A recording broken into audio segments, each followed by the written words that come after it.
Hello, welcome to Forest Focus. Welcome to part 2 of our Premier League preview with our regular opposition fan guests. Yesterday, you'll have heard from Arsenal to Fulham. Today, we go from Leeds to Wolves, covering the rest of the league. The only team missing is Brentford, who we shall hear from Billy the Bee on Saturday ahead of the opening game of the season. Get his thoughts on that one and the season ahead for Brentford. In the meantime, here are the second half of the Premier League table. Do enjoy this one. Do hit like if you haven't already. And we'll see you at the end to wrap things up and look ahead to what is coming up on the podcast. Great to have a new face on the podcast in our Leeds guest. I was going to say fan, but he's a journalist. Graham Smith is the chief Leeds writer for the Yorkshire Evening Post. Graham, great to have you with us. How are you doing today? I'm all right, thanks very much. I'm enjoying a transfer window as much as anyone can. Yeah, well, I hate them, but yeah, they're busy for Forest. It's been busy for Leeds, obviously, with a promotion back to the Premier League after those 2 seasons in the Championship. You've done a fair bit of business, probably not as high profile as Sunderland, I guess, with like Xhaka and stuff like that. How do you assess what they've done so far, Leeds? I like it up to a point because they're still not finished. And how they finish it, I think, will largely dictate how this all goes. But they had a very, very clear plan. They wanted to increase physicality, increase size. They wanted to be harder to play against. They wanted to be nasty against the ball. They wanted to be good at defending their box and good at defending set pieces and have a bit more about them attacking set pieces. And all the signings have kind of ticked those boxes. You know, the joke has been, even internally at Leeds, that their profile settings for their data searches have been stuck on 26 years of age and over 6 foot in height, because almost all the signings have met that criteria. Got themselves a giant goalkeeper, a giant centre half, a giant centre mid, big strong striker who won't be their starting striker, but he's an option. Got themselves a giant backup centre back. You know, the spine of the team has grown considerably this summer.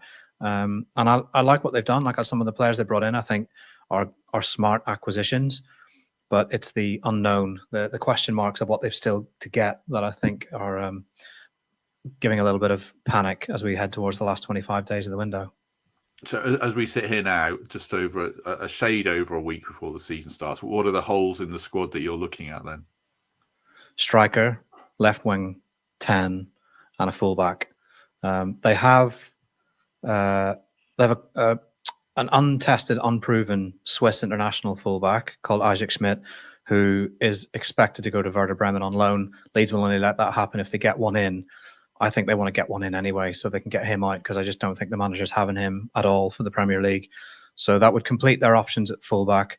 They definitely want a starting striker. They've been after Rodrigo Muniz all summer. They're playing the waiting game because they think that Fulham will get one in, and that will allow them to bring Fulham to the table for Muniz. They've been after a left winger. They tried to go for Igor Pajon, and he gave them the come to bed eyes, and then decided to go to Marseille instead for Champions League football in the south of France and all of that. Bakwa was another one they looked at, and I see that Forest are now hot on his trail. So these are the positions where the competition, I think, will be fiercest for these signings. That's not to say the players they've got in weren't wanted by anyone else. They were. But everyone wants a striker at this point. You know, everyone wants difference makers in the forward areas. So they really do need to get players in who will turn their little amounts of possession into big amounts of danger. The other question about Leeds I was going to ask you was about the manager. He had a rough time of it in the Premier League. I remember when Leeds got promoted, reading that maybe the ownership didn't fancy him. I don't know how much was in that. What can you tell us about Farke's position and the faith you have in him, or the lack of faith?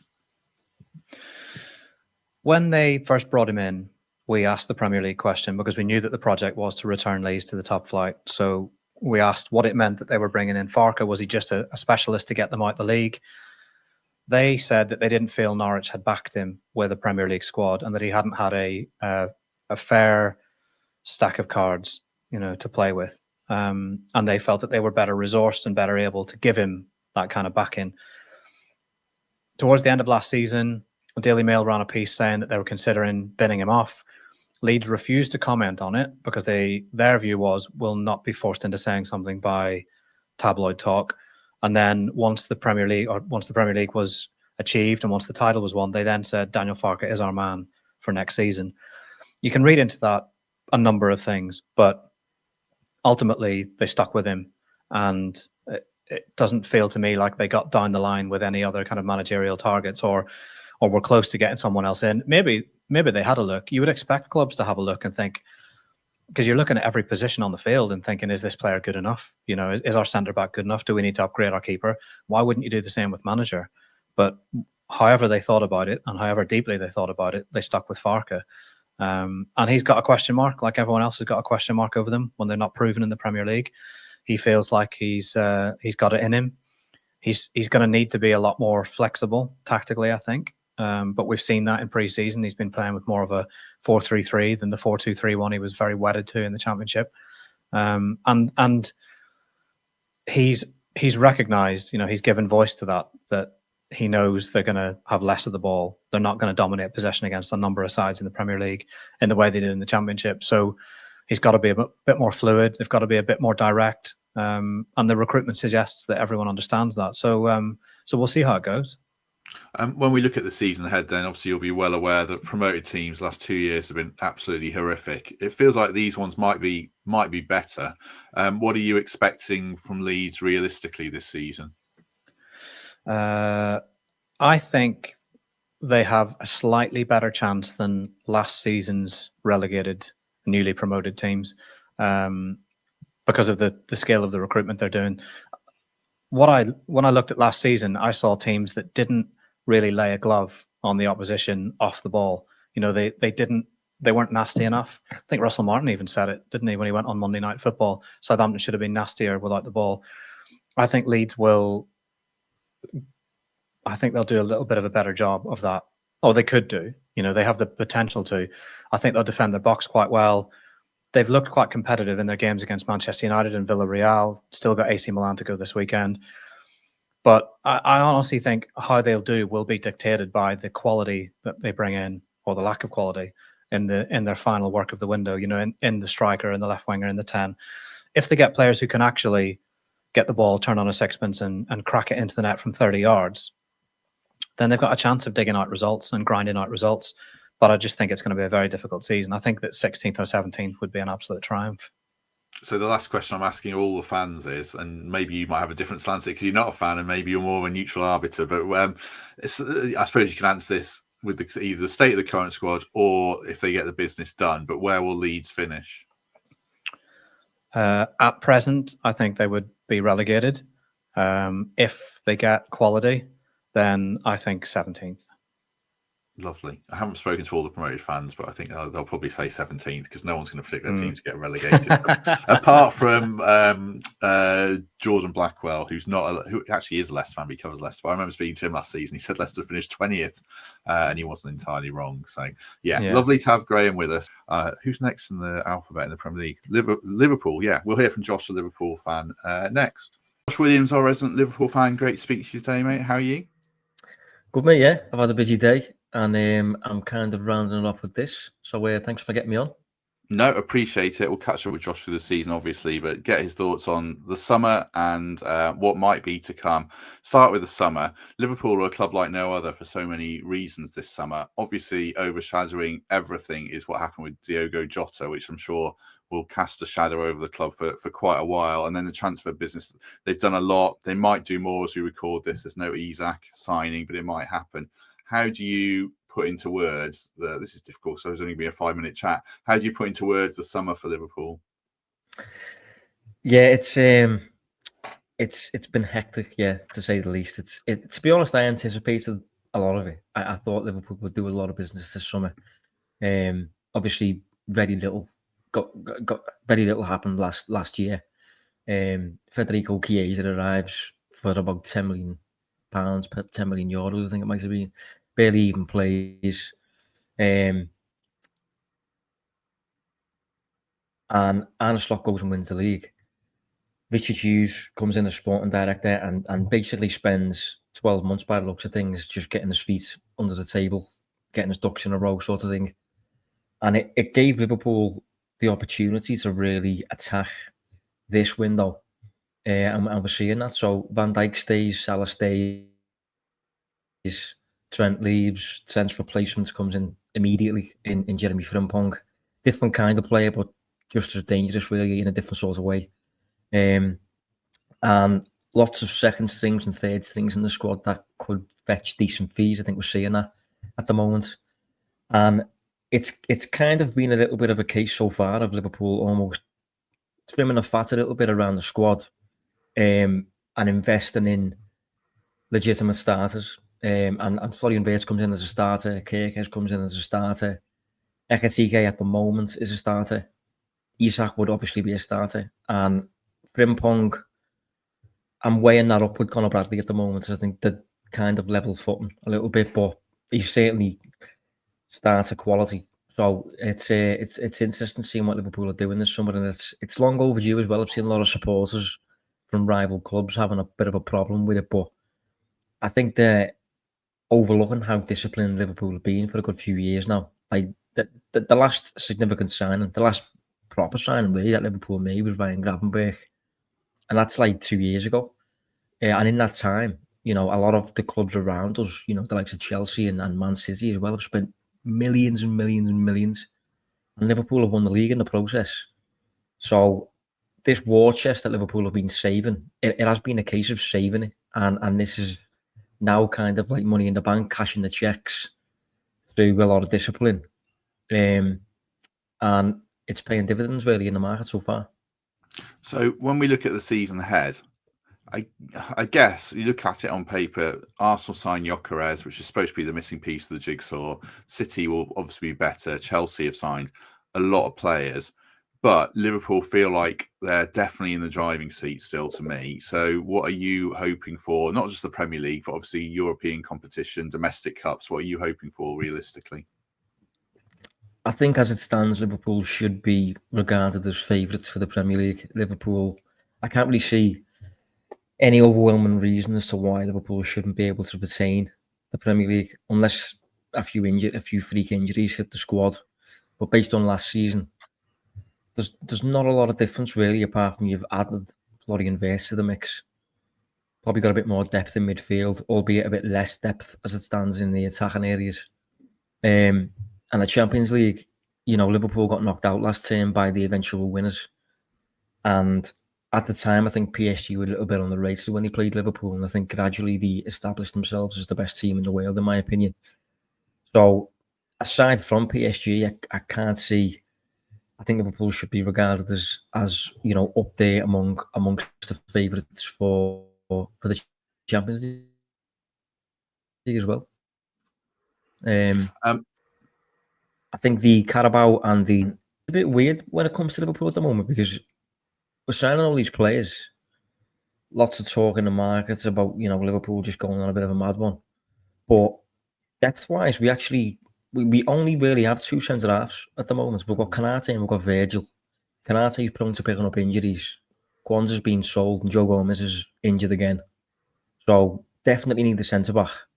And up front, we had 6 forwards for the front 3 spots last season. As it stands currently, we've pretty much got 3 in Gakpo, Salah and Ekatike.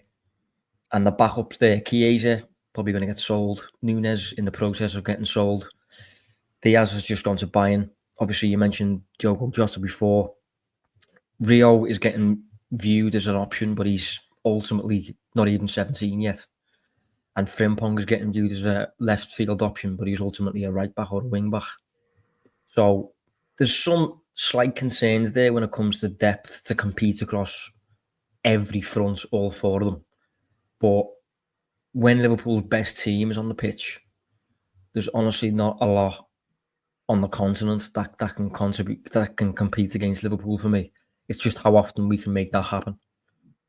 You've answered my question there. I was going to play a devil's advocate question around Virgil van Dijk and Konate, but that'll be fine. No chance Konate leaves this summer then? Is he in his final year? He might go next summer, you think? It doesn't look like he's leaving. I thought Real Madrid might test the water with a bid. By all accounts, he's not actually in the mould of a Trent yet, where he's basically just decided to go. Apparently he is really interested in staying and he just wants to get paid accordingly. So I would watch that one. But other centre-backs, Yeah, it's definitely one to watch. That, like, recently, for example, we had a friendly and Virgil missed that through illness. Canate, as I said, does miss games. Palace are playing hardball with Mark Gay, and Liverpool seem to be very picky when it comes to centre backs. We were in for Dean Huijsen. Real Madrid come in and just swooped him. You know, he is Spanish after all, and things like that. So Lenny Yoro, we were in for last summer. Man United ended up getting him. So I think Liverpool are interested in adding a relatively young, really promising centre back to the mix, but acquiring that player has proved to be a bit difficult. And yeah, as at the moment, that's among Liverpool fans, as much as we're getting carried away with the likes of Isaac and things like that, that's quietly a big concern among fans. Like, we haven't got enough centre halves. Just lastly, before I ask you the final question, what about the loss of Trent, or from a football point of view? I'm not really interested in the Liverpool fan backlash so much in this conversation, but from a football point of view, the loss of Trent, the rejigged attack as well. You mentioned Ekitike, Wirtz, Salah. I don't know if he'll have a slightly different role because that link with Trent. So I don't know how you see all that. Is there any worry about a slow bedding in process or anything like that with new players coming in? I wouldn't necessarily say a bedding in process. I think I'm a bit more concerned about the depth that I've just mentioned. Like, we seem to have sacrificed a bit of the depth to improve the starting 11, as I've said to it. So quantity for quality in a weird sort of way. But player-wise, we're still getting in really good players. Up front, you know, Salah and Gakpo still dominate the wings. The midfield department, crucially, is largely the same.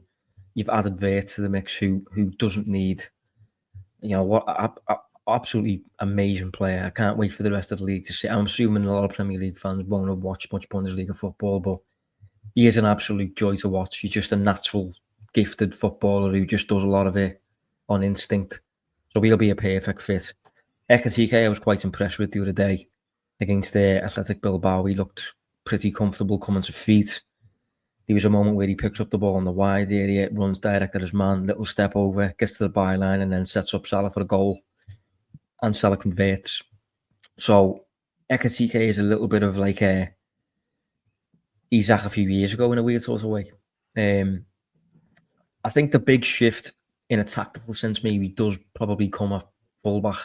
Liverpool now have two flying fullbacks on both sides. That's relatively new when you look at the landscape of the Premier League and this trend of inverted fullbacks and that sort of thing. So incorporating two flyers on both wings is going to be interesting. Because the last time Liverpool had that, they had a really disciplined midfield department of Henderson, Fabinho and Wijnaldum, sometimes Milner. Those players really comfortable at sitting behind the ball.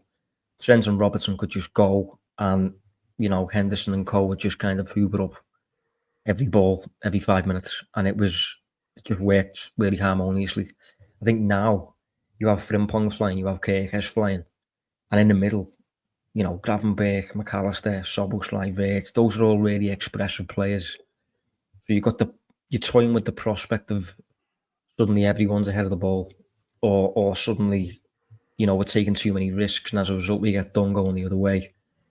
And on the Trent thing, as I said, Frimpong is really offensive, really dangerous to defend against, but he's ultimately a runner and a carrier. He's absolutely rapid, but he's not much of a passer like Trent. So the way Slot seems to be adjusting that is, rather than building with your back four, it seems to be more a case of you're building with your two centre halves and a few of your midfielders, and the two fullbacks are climbing a little bit higher, you know, toying with the centre circle, toying with the halfway line.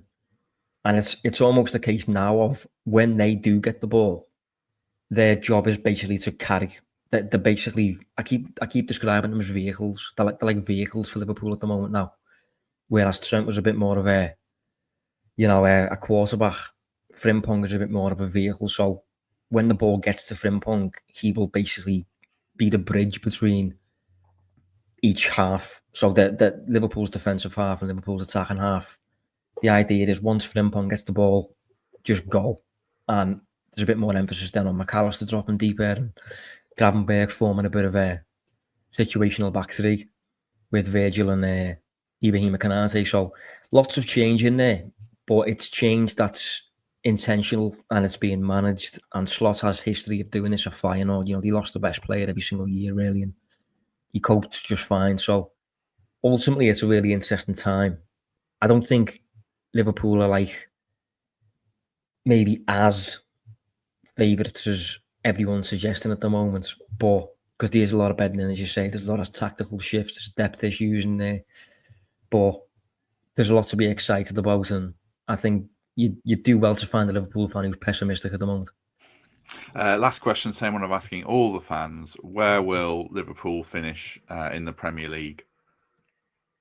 First for me, and that's not an unbiased. That's not a biased answer. I like to think I'm what's the word? I'm not particularly tribal when it comes to this sort of thing. So I think first. Last season, I don't think I'd have said that. Good answer. Good answer. People, I can say, because the people have listened to the Arsenal fan already, Tom, who said Liverpool would win the league as well, and I've not spoken to the City that's fan good. yet. Yeah, he thought they would. So there you go. Right. Really enjoyed that. Really enjoyed speaking to Josh throughout the season whenever I get a chance to. So thanks to him. And who's next in the alphabet after Liverpool? Is it Man United? I can't remember. Unfortunately. Okay, then we shall catch up with our Man United fan next. Take a word for the Trent navigation then, part way through this episode. Hope you're enjoying it. Do us a favour and hit like if you haven't already. That would certainly be very much appreciated. As you know, Forest play Brentford on Sunday. You can watch the game in full on the big screen at the Trent Nav. Should be a busy one, so get there early. You can see the other games as well, Palace and West Ham, all on Sky. Fothers has got his pre-match build-up with the quiz. You get your breakfast there, get your dinner there, make a day of it if you're not lucky enough to have a ticket. If you do, then enjoy the build-up at the Nav, get there post-match to celebrate hopefully 3 points. And thanks once again to the Nav for their support. Now back to our fan guests. David Mooney, resident Manchester City fan. Good to have you back with us, mate. How are you? Not too bad, thank you. Good, all good. Good. Let's chat a bit of Man City then. Interesting summer. I guess it extends back into interesting January. There was a lot of business done then. I guess you've got Rodri back now. You've signed some players. You signed Aït-Nouri. You signed Aït-Nouri, Reinders, however you say it. We're not sure yet. We're going with Reinders at the moment, but it could be Reinders. I'm not sure. He's not done his intro video yet. So when they all do that thing where they say their name to camera, then we'll find out. I've got that with Dan Ndoye or just Undoy, or no, sorry, Dan Ndoye or just Dan Doy. Is the N silent or not? I'm not sure. We'll find out. What have you made of City's business anyway? Really weird feeling around it because obviously City did all of it before the Club World Cup, so they did it months ago. It feels like probably about 6 weeks ago that they did it, and then you see everybody else doing theirs in the summer and as the season's approaching, and quite understandably, there's a lot of people going, well, City are not doing much, are they? City are staying relatively quiet after a pretty bad season last season. They're not really doing much. And then when you look at it, as you say, you extend it back into January. They brought in, I'm going to forget somebody now because they've brought in a lot of players over the course of the last certainly in 2025. But you've got Kusanov, the centre back. They brought in Vitor Hais, who I think has gone out on loan since then. Nico Gonzalez was a January signing, and then you move into the summer and you can chuck in there. We just mentioned Reinders. They got Ryan Cherky as well and Ryan Aït-Nouri from Wolves. And suddenly, weirdly, the squad probably looks a bit too big. There's been this misconception around City for quite a few years now that they have a massive squad and that they've got so many resources of like just players and players and players. And it's just never been true. Well, this summer it is actually true. They have too many players in this squad, as far as I'm concerned. Guardiola's talked in the past about finding it really difficult to leave players out and actually sit them down and say, "Listen, I'm not picking you this weekend." He's going to have to get used to it at the moment because unless they ship anybody out, then he's going to have a lot of those conversations like week in, week out. The business, I think, is pretty good. I'm very cautious of kind of expecting them to hit the ground running and everything else, and kind of like for all of last season's ills to just be gone. I don't know if that'll necessarily happen. But I think performances in the Club World Cup were pretty. They were up and down. They were brilliant against Juventus. They were great in the first half against Al Hilal, and then in the second half they lost it, and then in extra time they went out. So there are obviously still issues to sort out there.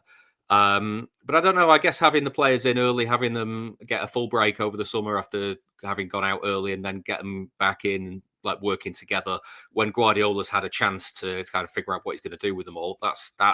There is a school of thought that they won't take as long to be drilled in his ideas as previous years when they've had no when they've basically had to hit the season cold. But at the same time, like I say, the squad at the minute it's just full of players it's full of players, and they're going to need to get rid of some. Right now, I think if you look at centre midfielders, you've obviously got Cherki and Reinders who have come in. Rodri is back. How much he'll play next season? Maybe he doesn't play kind of 50, 60 games like he did in previous years. Maybe his body doesn't let him do that. But still, if he's playing 40, 50 games instead, then he's a new player effectively on last season. We understand that Kovacic isn't leaving. Gundogan says he doesn't want to leave. That there's players there that, I mean, there's a list of 6 players for 3 positions already, and that's before you even decide whether Bernardo's going to be playing centrally or on the wing, or whether Foden's going to be playing centrally or on the wing. There's a lot of players there, and I think that is my overall main concern at the moment. Guardiola likes his squad to have no bad faces. Well, if people are getting left out quite regularly, there's probably going to be some bad faces. Defense-wise, again, the same sort of thing. They seem to be edging slightly away from the 4 centre backs thing across the back 4. Aït-Nouri, I'm pleased with. I think he's a good attacking fullback. But that probably means that Guardiola is going to be less used in that position, which he's been great at over the last couple of seasons. So if he shifts into the middle, then, I mean, you've got Ruben Diaz, you've got Kusanov, as I mentioned, you've got John Stones, you've got Nathan Ake, you've got Manuel Akanji. It's like there's a whole list of players there that, I know Stones and Ake, for instance, spent a lot of time injured over the last 12 months. But if they're fit again, then, somebody's getting left out, and it's not going to be easy. So I'm interested to see what they do in the last kind of few weeks of the window, because the window doesn't, I never know when the window ends. I can never remember if it's end of August or if it's before the start of the season. Because they kind of dabbled with changing that a few years back. So I think it's September the window ends. So there's plenty of time yet. But we'll kind of have to see, and that's before we even mention players like Grealish potentially going to Everton. So there is still some work to be done. I think it's much more on the outgoing side than it needs to be on the incomings. So when we look at the season as a whole, then, I mean, obviously we haven't mentioned De Bruyne has gone as well. But I guess his role was downplayed a bit. But when we look at the season as a whole, you look at Liverpool, Arsenal, the work they've done in the market. What are you realistically hoping for in terms of the Premier League and cup competitions?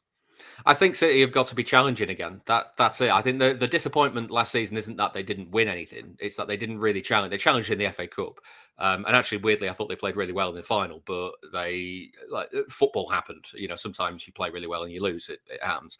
But I think overall, the performance of the season, they were the 3rd best team in the league. They almost nicked second.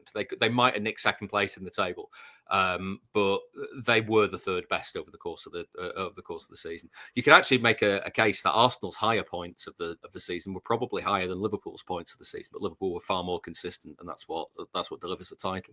I think they've got to be in the title picture come the end of the season. They were out of the title picture before Christmas last year, and that's ultimately what the disappointment was. So, hopes wise, it always feels a bit wanky to come on and say, well, I just hope they're challenging. But it's true. You can't win everything all the time. You can't say. I also don't think you can make a case that seasons are bad purely on the basis of the outcome of the season, because we don't actually do that with games, do we? We don't spend the games going, well, they lost the game, so that was a really bad performance. We understand that is not always true. Sometimes you play really well and lose. Sometimes you play badly and nick it. So that's just the same thinking over the course of the season. So I want them to be competitive. and then whatever happens after that, we kind of go with. I'm not going to say if they don't win the league, then it's been a bad season. I just want them to be there or thereabouts come the end of the season, because if they're not in with a chance of winning the league at the end of the season, then you could look back over the summer and say, well, they haven't done well enough in the transfer market. They haven't done the business well enough, because they have tried to do a fair bit of surgery this summer, and so it kind of needs to see some results at the end of it. Last question I'm asking all the fans then. Subject to no litigation, madness, 115 charges. Where will Manchester City finish in the Premier League next season?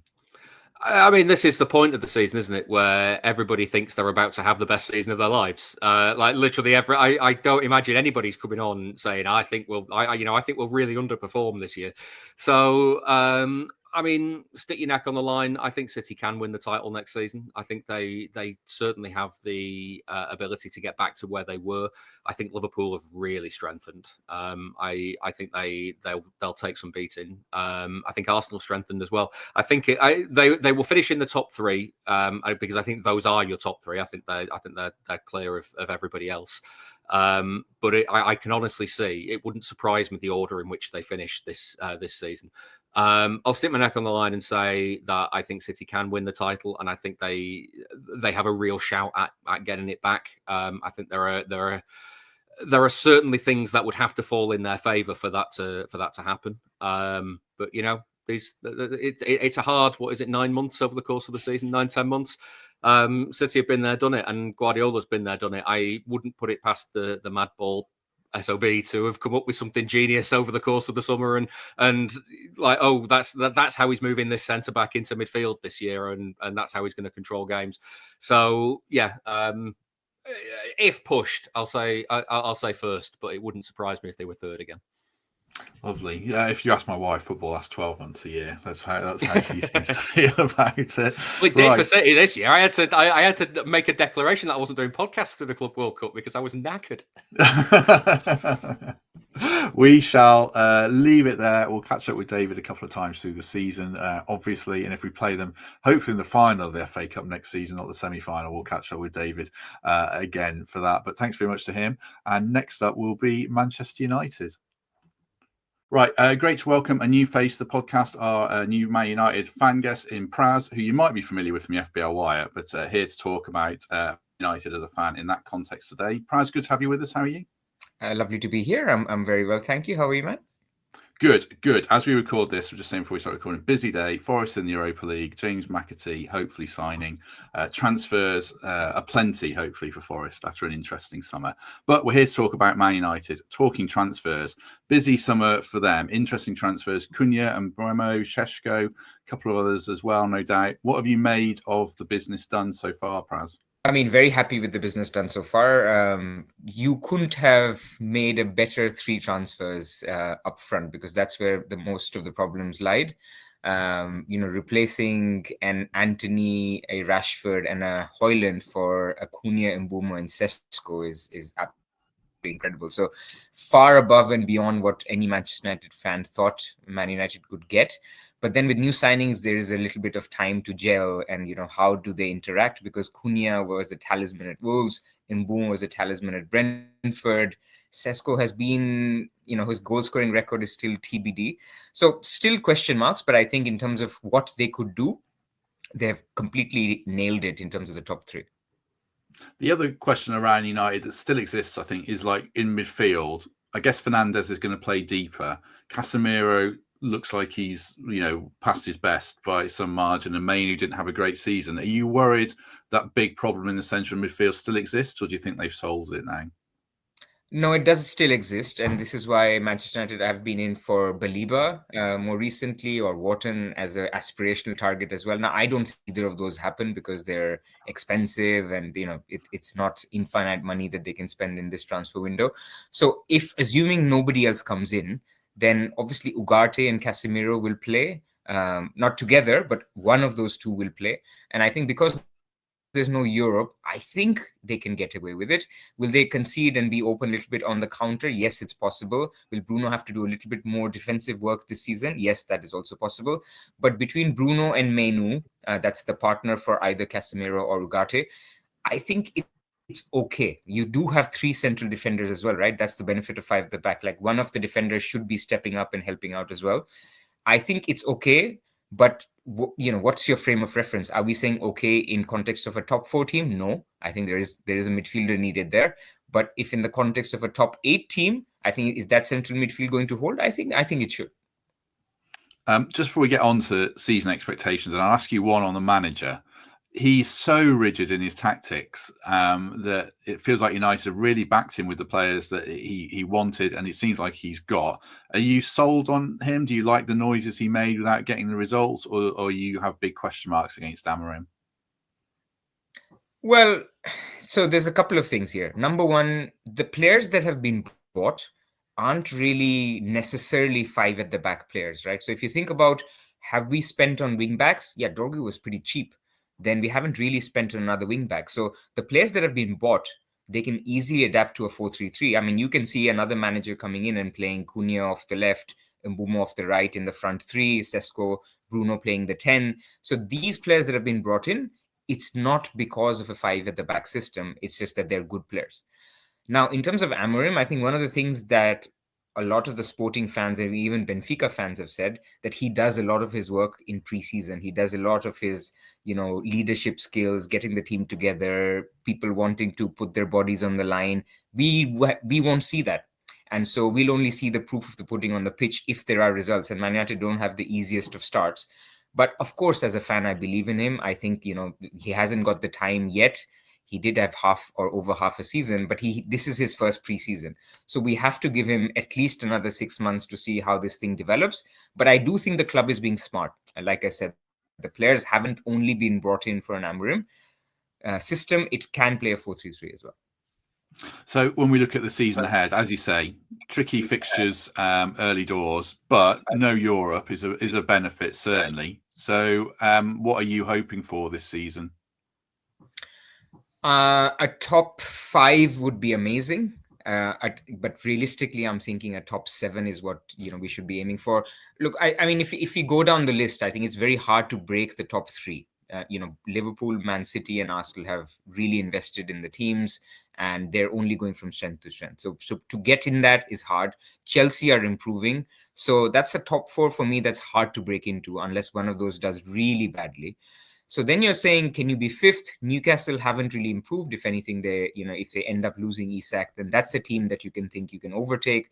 With Nottingham Forest, obviously, you guys will have Europe. So can you have a similar season to last year? You can't rule it out. But this is where, as a Man United fan, I'm thinking maybe there is scope to finish 5th, maybe overtake Newcastle. Then the Spurs question mark on how they do. So this is why I said, 5th to 8th is where I see us finishing. Aspirationally, I think we can push for 5th if everything does work out. So last question I've been asking everyone is that question: where will Manchester United finish in the Premier League? I'm gonna go, as a fan, I'm gonna go for 5th, because I think there is a lot to be positive about with the new signings and a full preseason behind the new manager. I think if they can get one more player into the door, and I'm not being greedy, because I started with saying that I'm very, very happy with the players brought in already. That could be a keeper, that could be a defensive midfielder. If there's one more player that can come in, just having a good, consistent season, not having those up and down performances where you're beating Liverpool one day and then losing to Southampton the other. I think just having a good, consistent season, building up. I'm quite a pragmatic fan. I'm not going to be asking for, let's win the league kind of thing. So yeah, I think let's go for 5th or 6th, and that would be a very, very good season. Excellent. We shall leave it there with Praz. Like I say, hopefully he'll be with us for the 2 games we play against United this season. And next up should be, is it Newcastle? Yeah, Newcastle. So thanks for Praz, and we'll see you soon. Rob Smythe, our resident Newcastle fan. I'm laughing because we just had a conversation prefacing what we're about to speak. Rob Smythe, our resident Newcastle fan. Good to have you with us. How are you? Well, both the football, pretty good. But then when we come to the football, and it's been a very interesting summer, shall we say, to put it lightly. Yes, we'll get into it. I mean, the irony of it is you got Elanga from us, which was painful, but you've got absolutely no one else, and you've missed out on everyone else, and your best player wants to leave without trying to rub it in. How are you feeling about Newcastle United this summer? I just think, you take a step back, and after probably the club's greatest season in modern history, winning the Carabao Cups and getting that Champions League place, playing some very attractive football by the end of the season, it's kind of they've literally hit the disaster button, and everything that kind of could go wrong has gone wrong to the nth degree. And the worry for me now is not about the fact is can we get people in, because I still think by the end of the transfer window there'll be a lot more bodies in the club, but it's about are they the right fit? Will they have enough time to bed in? Is it going to impact on the start of the season? And everything that is now a rush, when Eddie Howe himself said after the last game of the season against Everton, we need to act quick, we need to act fast. And none of that's happened. Everything that we've done has, apart from the Elanga deal, which was still a trial within itself, has been a disaster. And so we're looking a couple of weeks out from the start of the season. And yes, we've got a core of a fantastic team, but there's so many issues that I just feel sorry for Howe, because I just don't think he would know where to start at the minute. Just for context for people who are listening, if you think they might be sat thinking, "Oh, what's Rob moaning about? They're in great shape." But with the list of players that they've missed out on, this is off the top of my head, and I'm not a Newcastle fan. James Trafford, Dean Hyson, Mark Gahey. Maybe they'll revisit that one. Ekatike, Sesko. There's probably more that you could tell us off the top of your head, but it's been a bit of a nightmare. But give us your view on the Elanga deal then from the Newcastle end. 55 million. A lot of Forest fans felt it was a bit light. A lot of Newcastle fans felt it was too much. Where are you on it? For me, great signing. I think the fee is what you pay in this market for that kind of player. Still young. Had a great few seasons with Forest. Shows a lot of promise. There's a development there. For me, it was a cracking deal. My biggest problem with it was that it took so long and there was so much faffing about it. And that was more to do with, I think, the Newcastle end and the fact that there's so many issues at the club. But for me, really exciting. I would say since we were taken over by PIF and the like 4 years ago nearly now, we've been screaming out for somebody to sit on that right side. Jacob Murphy had a once-in-a-lifetime season last year, but it still didn't paper over the cracks, was that we needed someone to come in who is youngish with quality, and Elanga finally solved that problem. The only issue that came after it was the fact is that another 5 or 6 or 7 problems then emerged that we then needed to try and rectify, which I'm hoping won't take as many seasons as it has done to sort out the Elanga situation. But no, really excited. I think I've said on here before, he's one of the players that's always excited me when I've watched Forest and been worried about when he's played against us. So I can't wait to see him, playing in the Premier League, etc. And from what I've seen in pre-season, electric pace has really made a bit of a difference to the team. So exciting times ahead.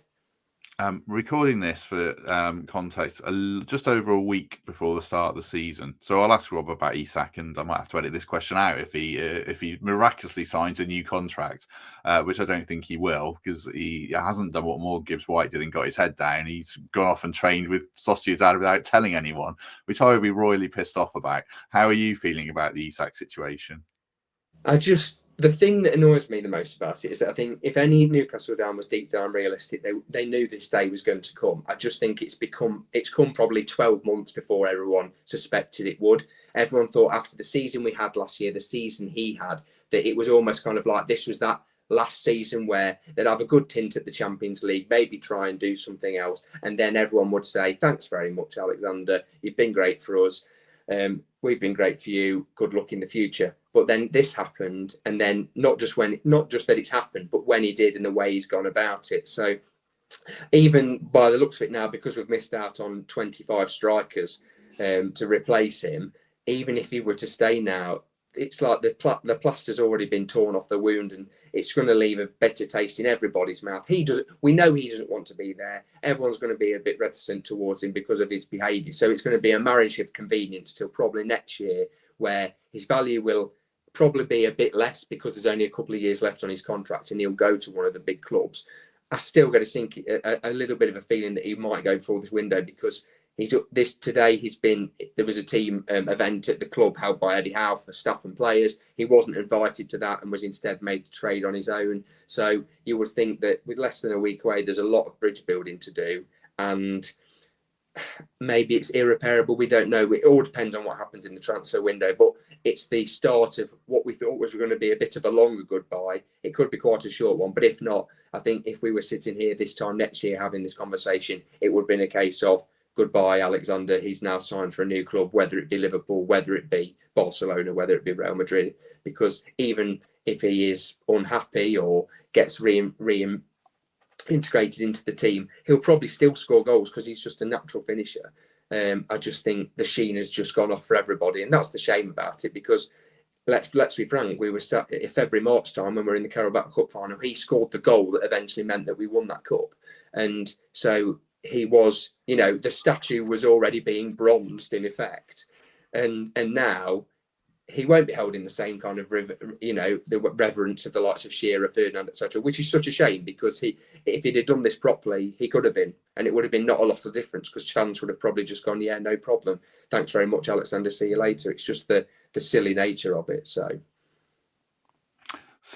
what do you expect from the season then? You are obviously in the Champions League. You do still have a lot of very good footballers on the books, and you won that cup. When you look around the league, what the other teams have done, what are you hoping for this season from Newcastle? If we're being totally honest, I think if we'd have made the 4, 5, 6 signings we thought we could have done, still think it would have been a hard season with those extra games in the Champions League. Where we are now, we've got a great start, first team, couple after that, brilliant, but after that, the depth is not there. And it's a similar situation for when we qualified for the Champions League, surprisingly, a couple of years ago. When we got there, we kind of momentum carried us forward in that season for a little while, and then we all tailed off. We didn't qualify, blah, blah, blah again. So I feel a bit of a season like that, unless there are some, a frantic 2 weeks for the transfer window, I still think we'll start slow.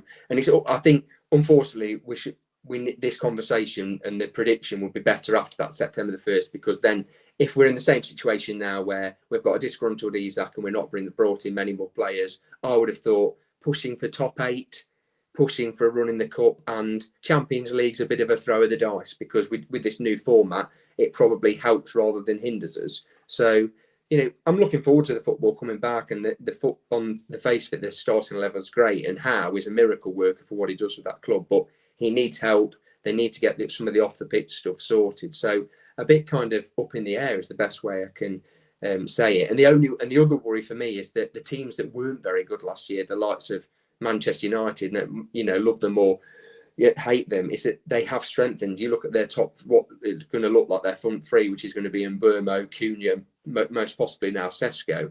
That's quite a prominent, and all of a sudden they're going to be. They can't be surely any worse than last year, because if they were, they'd be relegated. So, and everyone else has strengthened well, whether it's City, Chelsea, etc. And ironically, the likes of ourselves, yourselves, and Villa, the teams that would ideally be looking to push on this season, have really struggled in terms of recruitment and improving those that squads and first teams 11. So I do worry for the likes of the next level down about whether we're going to see a season where it's a bit of a reversion to type for the top 4, top 6. I think so. They've really, if you look at the net spends of clubs, I saw a chart. It's like Liverpool, Chelsea, absolutely flexing their muscles now after a couple of, I'm going to say, quiet years. And the Chelsea obviously don't have a quiet year. And City went wild in January. But yeah, they're flexing their muscles this summer, certainly. So as we sit here right now, same question I'm asking everyone. But if I said put a number on it, where right now would you say Newcastle would finish with this group? With this group, I would say 7th or 8th. What if I ask you? I'll put that number on it, 7th or 8th. And if I said you went out and got a striker who's a comparable, although obviously not as good replacement, but someone who did the job, would you push for Champions League then? Do you think? Yeah, I think 5th or 6th, and a really good solid performance in one of the cups and the Champions League. I think if the striker situation is resolved, my worry is just the fact is that if we don't get somebody in and we keep a unsettled Isak, no matter how much you reintegrate him, if he doesn't have a good season, he is everything to us. Callum Wilson has left for West Ham. William Masula, who is now the backup striker, is just not ready. And then other than that, we're playing Anthony Gordon up top, which he can do, but he's not his natural position. So that's just my worry about it, is the fact I think there's such a drop-off without Isak, and he was so key. That's why he is attracting bids of £110 million plus. So hopeful of a 5th, 6th, and maybe a good run. Realistically, at the moment, I'd probably say if it was 8th, you're not saying you'd bite people's hands off, but it would be a realistic representation of the added workload, lack of squad strengthening, and what the others have done. It would be quite ironic if we finished above Newcastle. I don't think we will, but with Elanga going there, it would be quite funny. But I think you'll finish above us.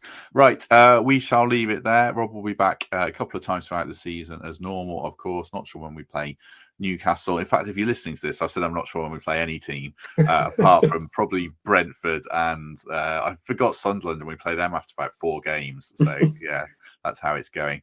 Who's after Newcastle in the alphabet? Tottenham? I don't know. We shall speak with Baker if it's a Spurs fan next. If not, probably edit this out as well. Right, Rob, thank you very much. Thank you. Cheers, Matt.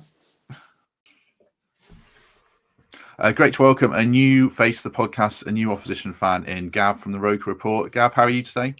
Very good, mate. Very good. Glad to be appearing on Premier League opposition podcasts now, as opposed to League One and Championship, which of course got a little bit draining for us. I'm looking forward to the new season. Yeah, I remember it well. Not fondly, but remember it well, certainly. We'll catch up with Gav properly in about 5 or 6 weeks when we play Sunderland, and we'll hear more about the wilderness years and what it's like to be back. But just in general, Gav, this summer, it's been a busy one, obviously, as we know from experience. You have to sign a lot of players when you come up. What have you made of it? I've loved it. I think it's probably been the most thrilling summer we've had in... I mean, I can't actually think. I can't remember the last time we had a summer this good, because since we were last in the Premier League, it's all changed. So what used to be a £7-8 million signing is now 25-30 million. And that's taken some adjustment, given we've not spent any money for 8 years. So it's just been really exciting. We've bought a lot of players, a lot of good players. We've seen a massive change in the quality of signing, obviously, because when you come into the Premier League, you need to be ready for what's to come and stuff. But it's just been so exciting. And that's all been kind of capped with a lot of investment off the pitch too. So the club have spent a lot of money on infrastructure and things like that. Every year the kits come out, our fans get very excited because we now use Hummel, and Hummel and Sunderland have a history going back 30 odd years, which people always look forward to seeing what Hummel have got for us, and it's just adding to a nice feel for the new season. And I think there's a really optimistic feel in the air with our fans, and which of course you're going to have that when you're promoted. But for some reason this feels a little bit different, and that might just be us with red and white tinted specs on. But it does feel as though we're giving it a good go, and I think that's really added to the feeling. I think so, definitely. I mean, I watched the playoff final, and it was a really interesting game. You could see Sunderland had got so much young talent, but it looked like they needed a lot of support, because the gulf is huge. I'm sure we'll discuss it in a few weeks. And, look at the players you bought in. I guess Granit Xhaka is the headline name, but you've spent good money on Adingra, Habib Diarra, who I think played really well against England at the City Ground, Lefay on the permanent move. What's the standout deals for you so far? It's got to be Granit Xhaka. I still can't believe we've signed him. It doesn't make any sense why a player who was voted 16th in the Ballon d'Or last year has landed at newly promoted Sunderland. It just doesn't make any sense. I mean, he made his first appearance for us in pre-season on Saturday, and I just felt like I was watching a global superstar run around the pitch. And it's not just what he represents in terms of on the pitch, but it's off the pitch. It gives such a good impression of the football club and the project we're selling to players that we could attract somebody who's that good. Because I genuinely think he could get into most teams in the Premier League. That's how good he is. He's still outstanding in his position. In all the data metrics last season, he was still ranked one of the best midfield players in Europe. Yes, he's a little bit older, but a lot of people who watch him and have watched him regularly in Germany would say he's actually a better player than he was when he left Arsenal, because he's changed his game. He's worked under Xabi Alonso, obviously at Leverkusen, and won the Bundesliga, won the German Cup, got to a European final. And yeah, it's got to be Granit Xhaka. We've signed some good players, but if we could sign a couple more of that ability, I think you're gonna really see people looking at Sunderland a little bit differently and maybe thinking they might actually be able to do this. They might actually be able to stay up. So yeah, definitely Xhaka.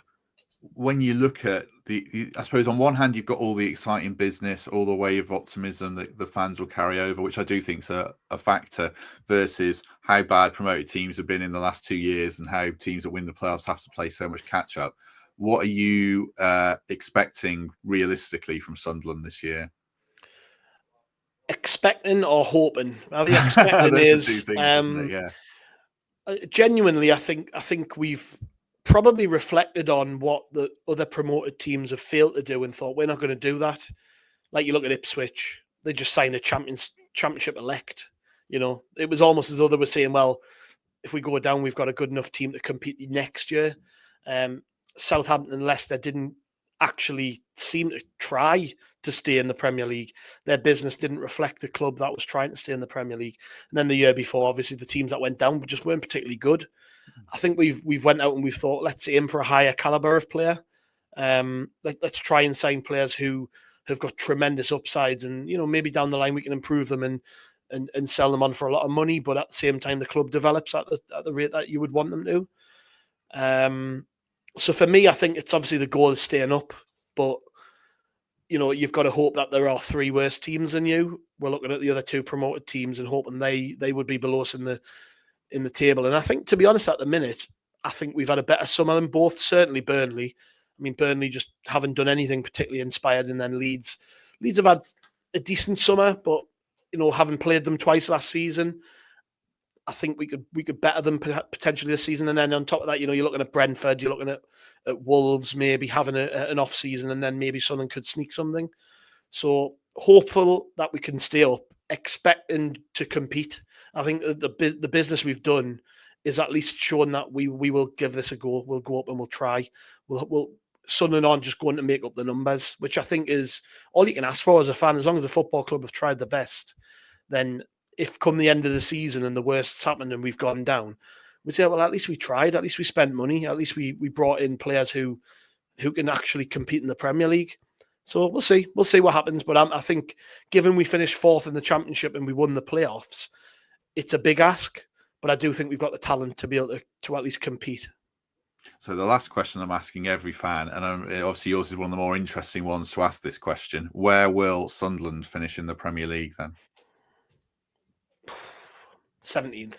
I'm going 17th. I do genuinely think that. I think we'll stay up, but only because there are 3 worse teams, and that's all you need, really. I think actually, there's a long way to go yet. There's still practically a month left until the window as we record this, and there's still room for us to do more business along the lines of a Granit Xhaka. I think even the manager came after the deal was confirmed and said this should be, it's kind of be like the domino to set away other deals of a similar ilk. So we've signed a lot of young players for big money, but maybe we need a couple more like Granit Xhaka through the door. If we can do that, I think we've already got a very talented team, young players, but a very talented team. And let's see, it's not going to be easy. Nobody's pretending it will be. And I'm not being deluded by saying I think we can stay up. I just think I do think we're going to give it a good go. And a bit like yourselves when you came up, everybody wrote you off. People are going to write Sunderland off. I think they'll be foolish to do that. Yeah, well, we're certainly admire Sunderland for giving it a proper go, like you say other clubs did, and you've got to say 17th. You've got to back yourself as well, haven't you? So yeah. Good stuff. Thanks to Gav. Like I say, we'll catch up with him in a few weeks, or another one of the lads in the Roker Report. But good to have them with us, and thanks very much. Baker, our resident Spurs fan, good to have you back with us. How are you today? Not too bad, mate. It's been quite a weirdly eventful week. In that we've lost Son, which is, God, you kind of don't realise until the all of the like edits and stuff come out now and all that sort of stuff. I saw one this morning. I was like, well, that's me crying. Like it's yeah. That's starting to dawn on me, the fact that we've lost Kane now lost Son, and it's like who's the identity of Tottenham anymore. It's weird.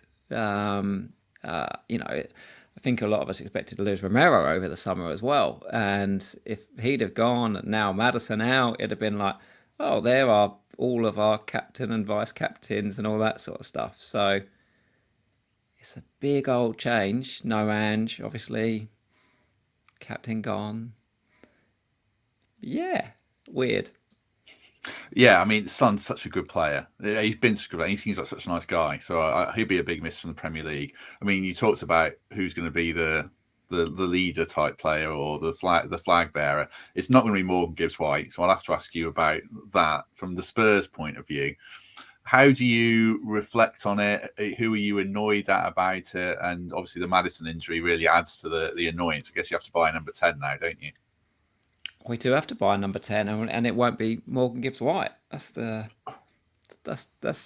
number issue number one.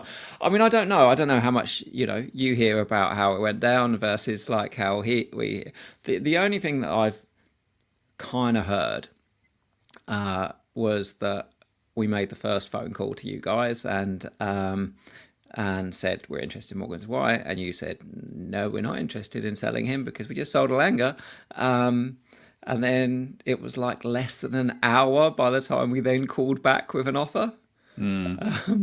Which, look, in essence, personally, I think there should be more blame that sits at Levy's door. I think a lot of it's all been evil Marinakis is keeping him hostage from like our side of it. But there's a bit that says to me there, I personally think we got real keen, is that we saw the glory of saying, announce Kudus and Morgan Gibbs-White at the same time, £100 million, plus worth of transfers, Spurs are back, type stuff, and didn't play it cool and went in hot. We all know these conversations happen, but if the manner of it happens that you call up and then call it back an hour later with the right money, it looks wrong. Yeah, it was such a weird affair, certainly. And obviously we're delighted to keep him, and it makes us feel a lot better about the season ahead. What about the general business that you've done this summer then? You bought Kudus. I can't even think who else you've bought. But how are you feeling about the general business Spurs have done? Yeah, Kudus has been needed for a long, long time. Somebody who can hold the ball and keep the ball and dribble the ball.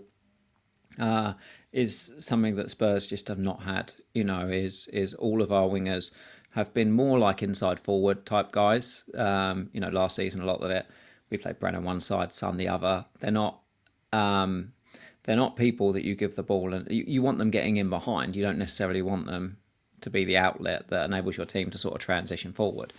Similarly, you just see.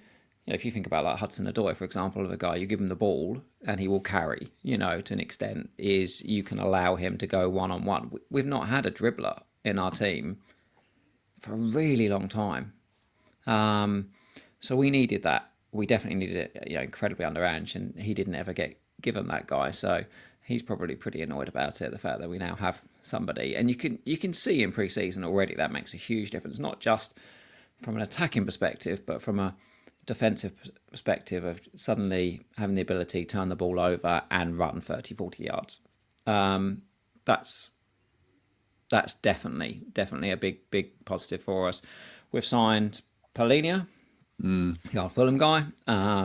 And look, we've been pretty weak in front of the defence. I think everybody who's ever watched Tottenham has been able to see that. So I understand that we went out and bought a specialist six rather than, necessarily, I think a lot of people would like to have seen somebody with a bit more to him than just a destroyer. But I get it. It's experienced guys, and it's height. We haven't got a lot of good headers of a ball, and so that helps. Then who else? And then other than that, it's just been tying up a lot of stuff that was almost obligations to buy. Danso was that way. Tell was that way. All with sort of options to buy and stuff that all got done in the summer. Frank has said that he obviously now needs to buy a 10. We know that. And I'm expecting him. He's also suggested he'd like one more centre back. we've got Van der Ven, we've got Romero, we've got Danso as the kind of main three centre backs. But Van der Ven and Romero both had their own injury problems. Van der Ven always feels like a hamstring's waiting to go at any point. So we need to make sure is that we're keeping the load off. Because we're a Champions League team. We're a Champions League team. Are you a Champions League team? We'll come on to that. I had to get back. I had to get something back. Well, earlier this morning, I spoke to Harry, FPL Harry, and that was a tough conversation having to talk about that final day. I should remember Polina because he's the player that I've said repeatedly on here was the one I wanted us to sign this summer. So yeah, I should remember that one. I mean, you mentioned Champions League, obviously, after finishing 16th or 17th, whatever it was. You've got a new manager. What's your hope and expectation for this season for Spurs then? I think, what we've seen early on in pre-season will definitely be a lot more difficult to play against. So have I seen enough that suddenly says, wow, we're going to be incredible in attack and score 3-4 goals every game and definitely have not seen that. I've definitely seen that we'll be significantly harder to beat. Have I seen enough that would say to me that we'll be, a top 6 team? No, not even that either side of it. I think I've seen enough that I would be more confident that we'll be back into a top half team.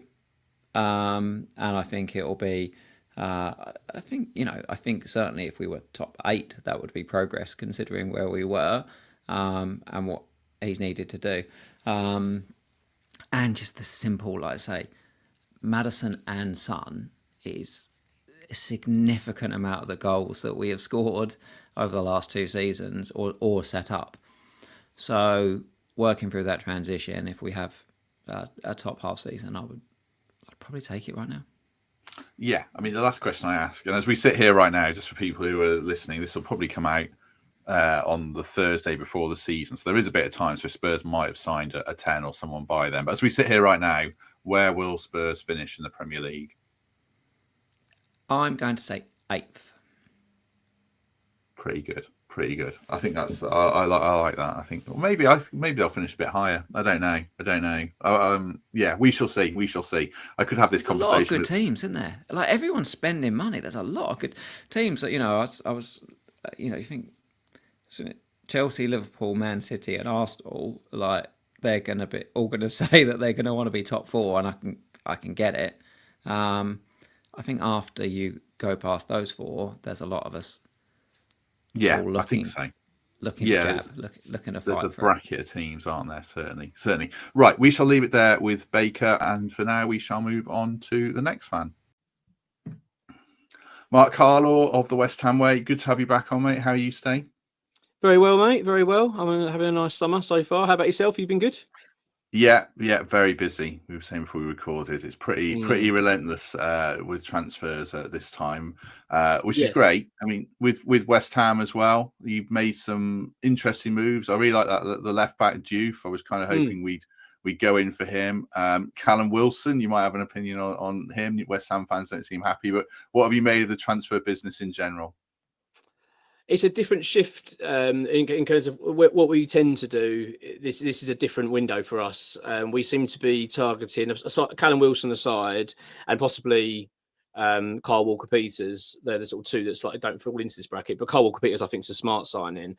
But I think we're going for a younger sort of model now going forward, which is something we're not typically very good at. We tend to go for players that we've signed them at the wrong time of their careers, when they're at their most expensive, but they don't really have any sell-on value after that, and that tends to be when West Ham step in. So we're now going into a slightly different realm now, trying to pick players up that are up and coming, which I find refreshing, actually, to be honest with you, Matt, because I find with that you get the opportunity that if you bring a player in, and then let's just say, say £20 million signing, a younger player coming in, and it doesn't quite work out, maybe one season in, you think this isn't quite working, you can sell them on, and the likelihood is you're probably going to recoup that money back, or the majority of it, which I'd rather us be doing. That's a bit more of a sensible approach rather than this constant, buying, as I say, expensive players at the wrong time of their career. So no, I've found it quite refreshing, to be honest. A couple of interesting. One that I didn't mention is the goalkeeper. Fabianski went. Hermansen from Leicester is the one that we've spoken about. We think is a really good player. How do you see that one with Areola in goal? Will Hermansen win that battle or not? Yeah, absolutely. Hermansen will come in as a number one. Areola's had quite a poor pre-season, to be honest, and he's needed replacing. West Ham have had the situation with Fabianski and Areola, and to be honest with you, I've seen them both as number two goalkeepers for the last 2 years. So that's how we've been playing, and it might not be the most glamorous position on the pitch, but I think it's a really important one. I think if you get your goalkeeper right and that you get a top-level goalkeeper, I do think you see the benefits throughout the team. So I'm really pleased about this. This is something we, again, like I was just saying, it's a little bit different from what we usually do. West Ham don't tend to spend big on goalkeepers. I think the most we've spent before this was 7 million, something like that. Or it might have been on Areola. And even at that point, we were going, cool, blimey, we're splashing out a bit on goalkeepers. So for us to go and spend, well, it's actually around about 15 million we've spent. But, I would consider that quite a bargain, really, for him. But, do you know what I mean? It just sends a bit of a different step for us. And I'm quite pleased about it, I've got to be honest. Up front, slightly different end of the age scale. I know Fulcrook's had a really good pre-season by the look of it, but I suppose the worry with him and Wilson is they play 20 games between them and you're left right in a hole. Is that a concern for you or not? Yeah, that is. It is a bit of a concern. I mean, we are basing a lot of our play around Fulcrook, which is, as you say, he's had a fabulous pre-season. He comes back, he looks fitter as well. He's lost a bit of weight, so he's looking good. But I am concerned. That is the only issue I do have at the moment. I don't think our business is done. I think we've got a fair amount to do yet, and I do suspect. I think West Ham will explore the low market at the tail end of the window. I think we'll get a few players in. I do think we'll probably bring another striker in. I don't think it'll be anyone glamorous or anything like that, but I think they'll bring maybe a younger player in to come in just so we've got someone there. But we do have a little bit of backup.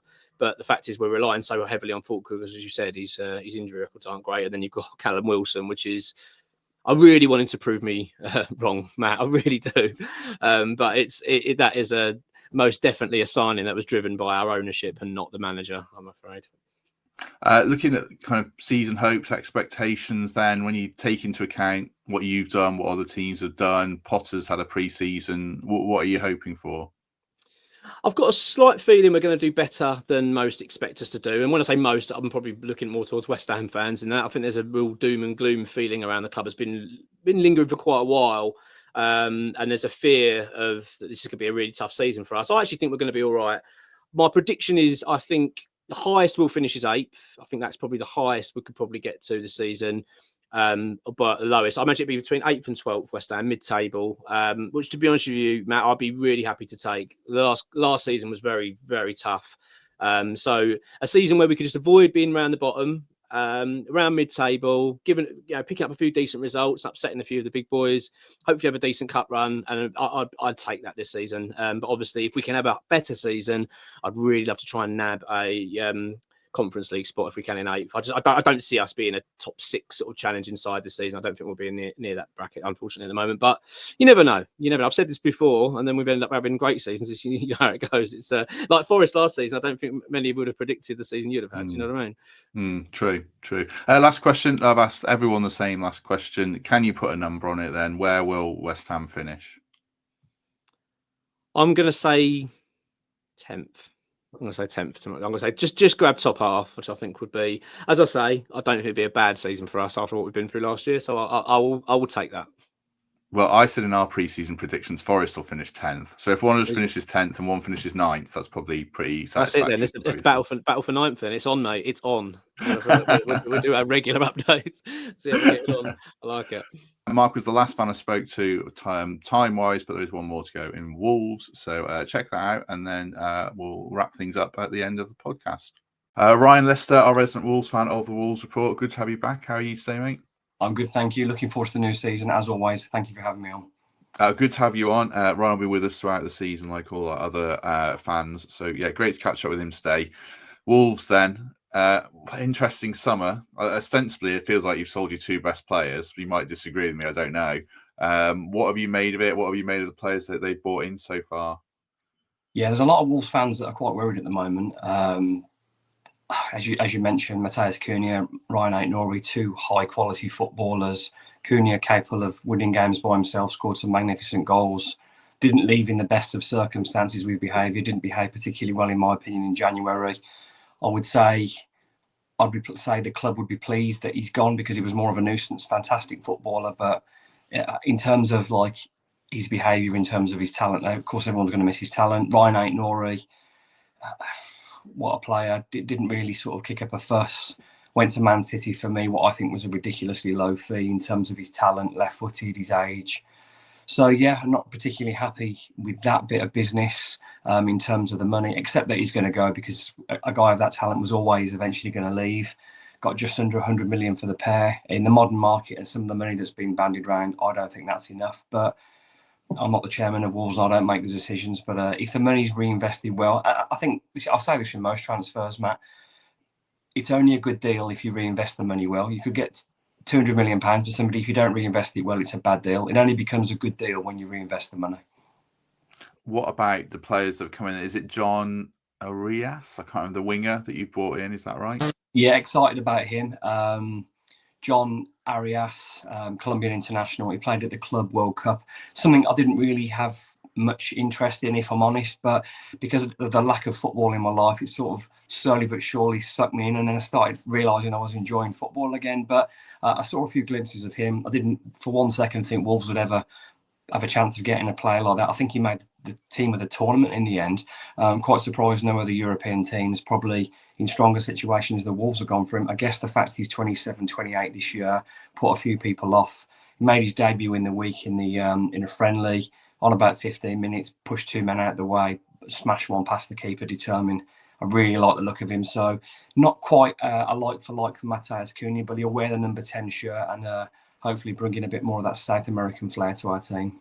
So in the WhatsApp chat I'm in with Wolves fans in it, a few are certainly feeling a bit uneasy, but not too bad. One in particular is really worried, and he's quite annoyed about the Nelson Semedo right-back situation. Doesn't understand how Premier League club can get this deep into a summer without a proper right-back.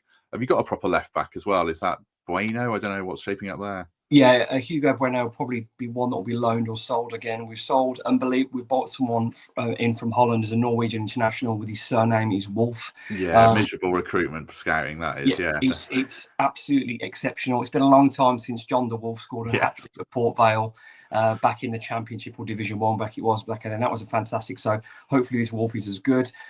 Big friends with Jørgen Strand Larsen, our centre forward, obviously international teammates.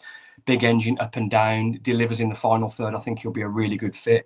But going back to the right-hand side, Nelson Semedo, Wolves sort of stitched themselves up really because they put the contract on the table, but they sort of left the door open. They put no deadline. Now, again, if me or you were working for somebody and they said, well, you can sign the deal, the door's open, do whatever you want, you would look at other options first.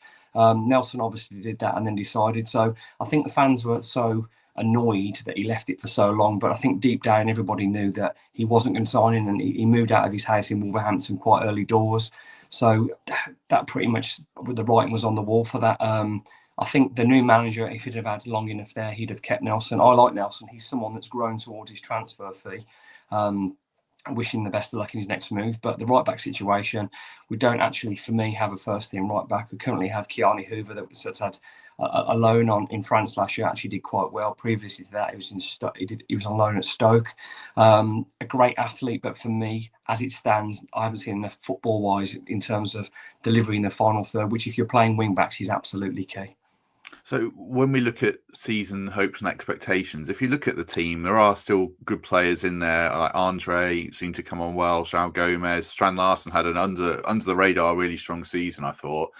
But equally, I've been talking on here that I think Wolves might get sucked into a bit of bother, so I can't be a hypocrite and not say I think that they might struggle. What are you realistically expecting from them this season?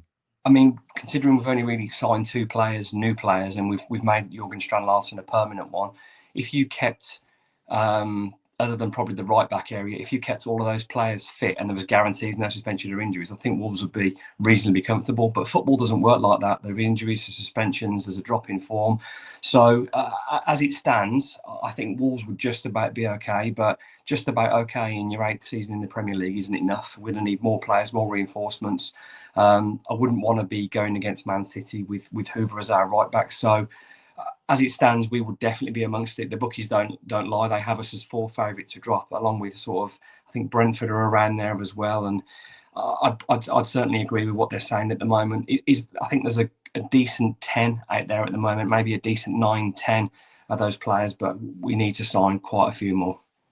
So we're recording this just over a week before the season starts. So the picture might change a little bit, but as we sit here right now, same question I'm asking all the fans: where will Wolves finish in the Premier League next season? Can I give you 2 answers? If you want to, yeah. With the squad that Wolves have now, I'd say Wolves will finish 17th. If they sign another forward, a right wing back, and a centre midfielder that they said that they're going to get before the end of the transfer window, I'd have some Wolves somewhere between 12th and 14th. Pretty good. Right, good to catch up with Ryan there. We shall speak to who will be next. In fact, Wolves are 20th in the Premier League alphabetically, aren't they? So... That W's always doing us. So Ryan is our last fan. So if you've made it all the way through, thanks very much. I shall round things off separately in a video in a second, but we'll catch up with Ryan through the season. Ryan, thank you very much, mate. Appreciate that. No problem at all. Thanks for having me. Looking forward to playing Forest. Always good games. We'll preview them soon. But yeah, thanks very much to Ryan, and we'll wrap it up in one sec. Thanks to Mark. Thanks to everyone who has contributed to the 2 podcasts that we've done. Hope you enjoyed them. Great to get out of the Forest bubble and hear what other fans are thinking around, slow transfer windows, things that have been challenges for them, the kind of conversations that we've had on here. It shows it's not just Forest who haven't had everything their own way. So I thought it was a really good exercise, and grateful to everyone for their contributions. We shall be back tomorrow with our Brentford match preview with Lewis and Emily. We'll look at that game in full. Mark might join us as well, but we'll talk potential lineups and the latest transfer news around McAtee, Dylan Bakwa, players like that, and any other name that is relevant. And then, as I say, Billy the Bee will be our guest on Saturday, opposition preview, Sunday post-match show. And then Monday, we shall break it all down in more detail with Kelvin Wilson and a couple of the regulars. So as I say, if you haven't already, do us a favour, hit like on this one. Do consider membership or Patreon, or just a lovely 5-star review on Apple or Spotify. And if we don't see you tomorrow, we shall see you soon.